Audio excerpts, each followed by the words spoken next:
Hello friends, क्या आप सब भी म्यूचुअल फंड्स में पैसा लगाकर अमीर बनना चाहते हैं? क्या आप उनमें से हैं जिसका म्यूचुअल फंड में इन्वेस्टमेंट्स है तो सही पर रिटर्न्स अच्छे नहीं आ रहे? क्या बहुत सारे ऑप्शंस की वजह से आपको समझ नहीं आता कि कौन सा म्यूचुअल फंड चूज़ करें? क्या पिछले साल के रिटर्न्स म्यूचुअल फंड्स के मायने रखते हैं? अगर ये सब सवाल आपके हैं तो आज की वीडियो आपके लिए बनी है। इस वीडियो में मैं आप सबको बताऊंगा कि कैसे एक म्यूचुअल फंड सिलेक्ट करा जाए जिससे हमारे रिटर्न्स अच्छे हों और हम अमीर बन सकें। इसमें मैं लास्ट में वो पॉइंट बताऊंगा जो सबसे इम्पॉर्टेंट है, जिसके बिना अच्छे रिटर्न्स लॉन्ग टर्म में आना पॉसिबल ही नहीं है। तो ये वीडियो लास्ट तक ज़रूर देखें। पहला पॉइंट जो देखना चाहिए वो है साइज़ ऑफ द फंड या एसेट अंडर मैनेजमेंट। अब आप सोचेंगे कि साइज़ ऑफ फंड से हमें क्या फ़र्क पड़ता है, तो इसका जवाब ये है कि जितना बड़ा साइज़ ऑफ फंड होगा उतना मुश्किल होगा उसके फंड मैनेजर को एक्स्ट्रा रिटर्न निकालने के लिए।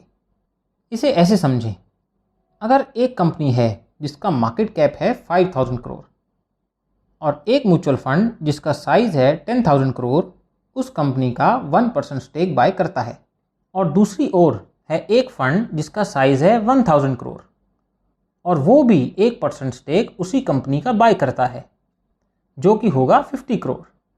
मान लीजिए वो स्टॉक डबल हो जाता है, तो 50 करोड़ का स्टॉक जो दोनों म्यूचुअल फंड के पास है वो 100 करोड़ का हो जाएगा।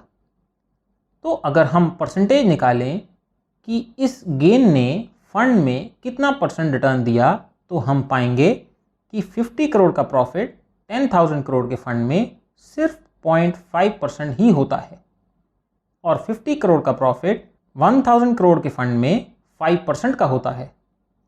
तो आपको 0.5% प्रॉफिट अच्छा लगेगा अपने पोर्टफोलियो पर या 5%? ऑब्वियसली 5%। तो जितना स्मॉल फंड हो उतना ज़्यादा रिटर्न निकाल सकता है। यहाँ मुझे एक बात याद आती है जो वॉरेन बफे ने कभी कही थी कि $1 मिलियन से वो 50% रिटर्न पर एनम निकालने की क्षमता रखते हैं। तो आप समझ गए होंगे कि साइज़ ऑफ म्यूचुअल फंड से कैसे फ़र्क पड़ता है। दूसरा पॉइंट होता है एक्सपेंस रेशियो। अब एक्सपेंस रेशियो वो फीस है जो कि एक इन्वेस्टर से ली जाती है उसके फंड को मैनेज करने के लिए।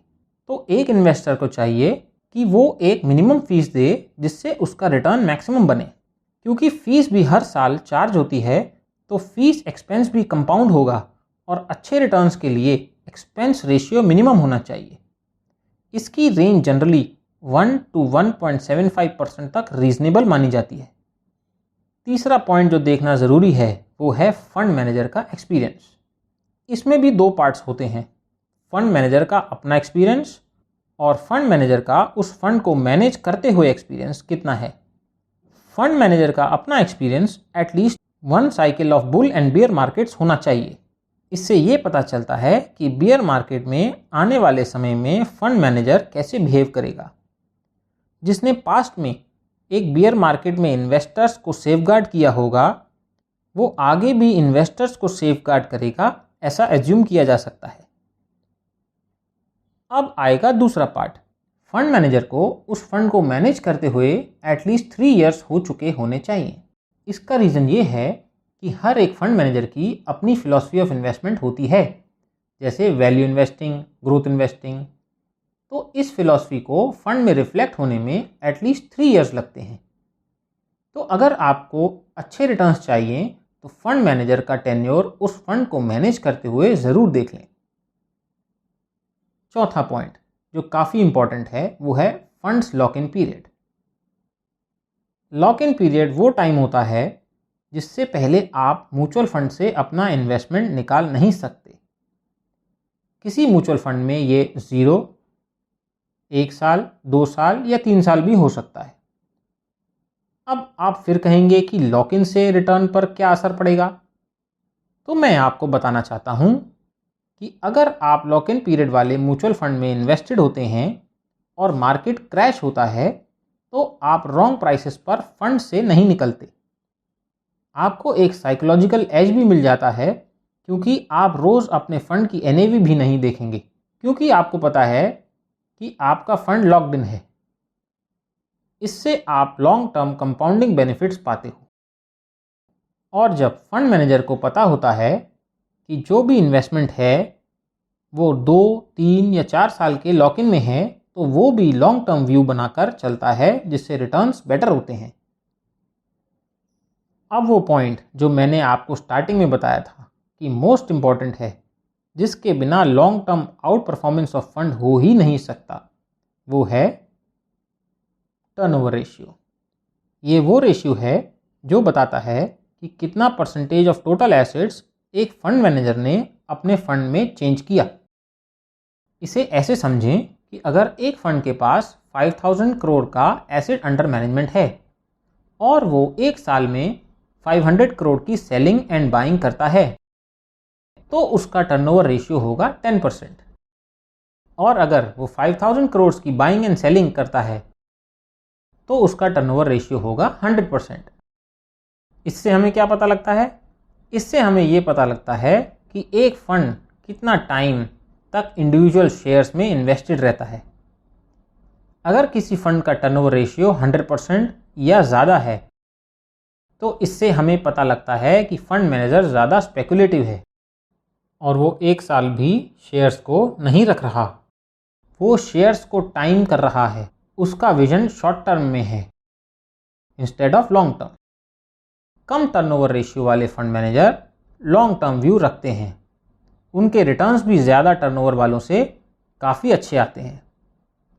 कम टर्नओवर रेशियो वाले फंड मैनेजर्स मार्केट्स के शॉर्ट टर्म मूवमेंट से इफेक्ट नहीं होते। वो इन्वेस्टर्स का रिटर्न्स एक्स्ट्रा ऑर्डिनरी बनाते हैं। अगर म्यूचुअल फंड का टर्नओवर रेशियो सिंगल डिजिट का है या अर्ली टीन्स का है, तो वो अच्छा माना जाता है।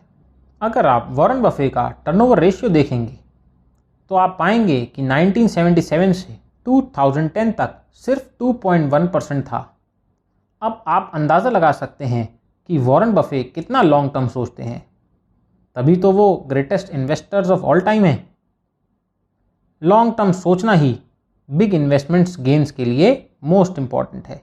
इसलिए turnover ratio most important point है जो हमें म्यूचुअल फंड चूज करते हुए देखना चाहिए।